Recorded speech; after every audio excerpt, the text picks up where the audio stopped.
Alright, kembali lagi di channel gua, channel Call Me Rif yang membahas dunia seputar otomotif khususnya untuk otomotif entusias. Gimana nih? Udah awal tahun aja nih di bulan Januari. Gue pengen buat sesuatu yang baru, semacam konten baru. Jadi gue bakalan ngebahas beberapa mobil, terutama yang legend gitu lah. Walaupun gak ada unitnya gak apa-apa, gue pengen bahas sesuai pengetahuan gue. Dan gak menutup kemungkinan juga gue bakalan ngebahas mobil-mobil umum yang ada di Indonesia. Nah, untuk kali ini gue pengen ngebahas sebuah mobil legend, mobil yang seharusnya ada di rally Group B tapi gak dapat kesempatan buat berlaga di grup tersebut. Nah, mendengar kata De Tomaso gitu, mungkin dari beberapa kalian yang nonton video gua kali ini bakalan flashback atau ingat-ingat kembali gitu ke beberapa bulan yang lalu, karena di Batam ada penyelundupan sebuah De Tomaso Pantera yang berhasil diungkapkan aksinya. Kalau kalian berpikir seperti itu sih nggak salah, tapi gue pengen ngebahas yang lain seputar De Tomaso. Nah, satu lagi, kalau kalian mendengar kata Daihatsu Ceret ya, mungkin dari beberapa penonton bakal pikir irit, nggak kenceng-kenceng amat, perkotaan banget lah, terus kembarannya sama Starlet gitu, Toyota Daihatsu, ya kayak Xenia sama Avanza atau Rasa Materios. Mas sekarang kan ada kayak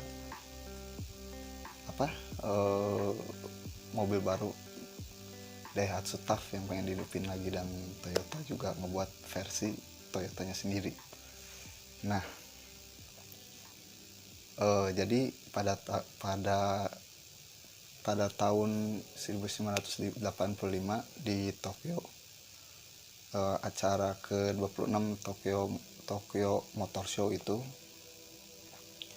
ada sebuah display mobil yang rencananya sih bakalan disiapin di grup B. Nah, mobil tersebut adalah De Tomaso 926R. Nah, jadi pada awalnya itu Daihatsu Ceret, untuk yang kode G26 ya, karena kode G11 itu nggak pakai turbo, yang kode G26 itu menggunakan turbo. Nah, G26 ini menggunakan mesin CB60 yang pada akhirnya nanti diganti ke mesin CB70. Ini khusus untuk De Tomaso Ceret De Tomaso yang sekarang gue lagi bicarakan, karena mungkin kolaborasi antara Daihatsu dan De Tomaso ini kurang gitu untuk di CB60. Jadi mereka mencari mesin yang lebih gahar, lebih ganas dari CB60. Masuklah si CB70 ini gitu, menggantikan posisi CB60. Nah, CB70 ini memiliki konfigurasi 3 silinder, tentunya DOHC dengan 12 katup dan bersisikan 926. Kenapa 926 gitu? Sedangkan yang sebelumnya, yang si CB60 aja 993 gitu. Itu bukan tanpa alasan. Jadi Federation Internationale de Automobile itu punya regulasi yang mengatakan kalau mobil yang menggunakan turbo itu cc-nya harus dikalikan dengan 1,4. Jadi kenapa 926? Yaitu 926 dikali 1,4 menghasilkan 1297 cc. Jadi nggak lebih lah dari regulasi grup B yang menyepakati ada di 1300 cc itu maksimal gitu.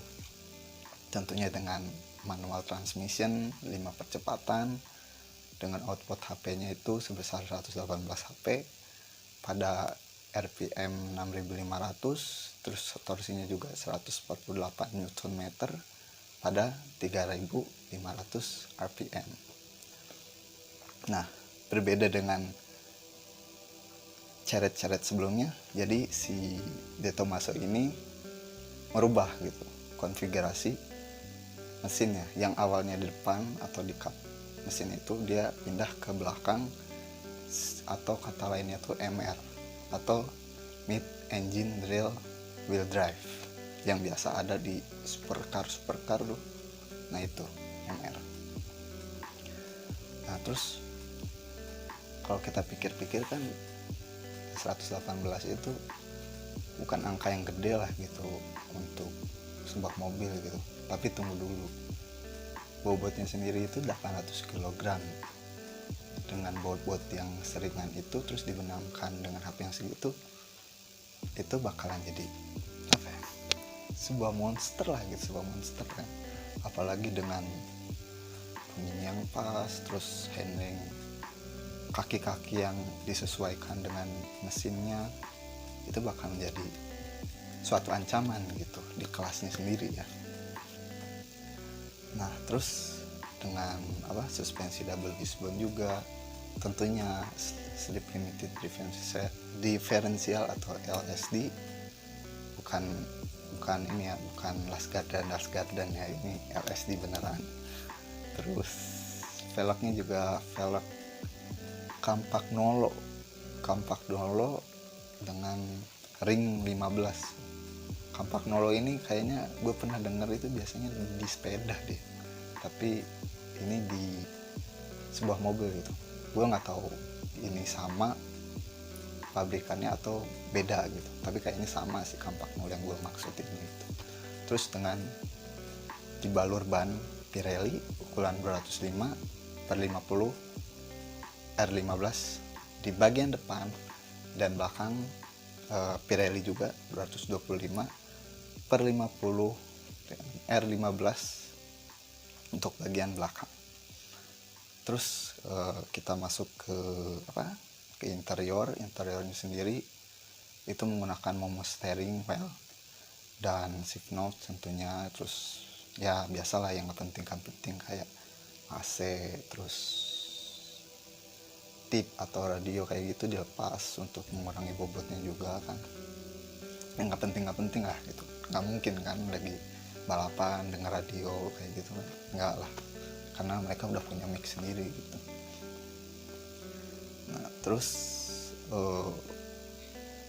keluar kita ngeliat ke eksteriornya, itu yang menurut gua keren itu white bodinya gitu, kayak berani banget. Yang biasanya mobil yang image mobil kecil irit, ini berubah kayak kasih white body, jadi kelihatan lebih gahar aja gitu. Terus white bodinya itu nggak cuma white body aja, jadi di belakang itu ada kayak ventilasi yang kayaknya sih kalau yang gue lihat kayak buat sirkulasi angin lah, buat bannya biar nggak terlalu dingin, sama buat si remnya biar nggak terlalu dingin. Nah terus itu setelah itu jadi diperkenalkan di Tokyo Motor Show yang ke-26. Nggak berapa lama setelahnya, di tahun 1986, setahun setelah mobil tersebut diperkenalkan, grup B ini ditutup. Jadi banyak kecelakaan lah, kayak entah drivernya atau penontonnya lagi nonton itu bisa kena pecahan mobilnya atau ketabrak. Jadi kayaknya mereka berpikir grup B ini mendingan ditutup karena terlalu liarnya mobil kan, membahayakan drivernya juga gitu. Karena dulu juga kan banyak di pinggir-pinggir jalan tuh, kalau misalkan kita lihat sampai tahun 1900-an lah, 1990-an itu banyak banget tuh kayak yang lagi ada acara rally, terus ngeliat ke samping sampai kalau mobilnya baru mau deket baru mereka menghindar gitu kan, bahaya banget gitu. Ya nggak kayak sekarang kan, sekarang kayak kalau kita mau ngeliat yang kayak gitu kan gampang banget gitu, entah itu di televisi atau di media online. Kalau dulu kan pengen ngeliat aksi-aksinya kan kita harus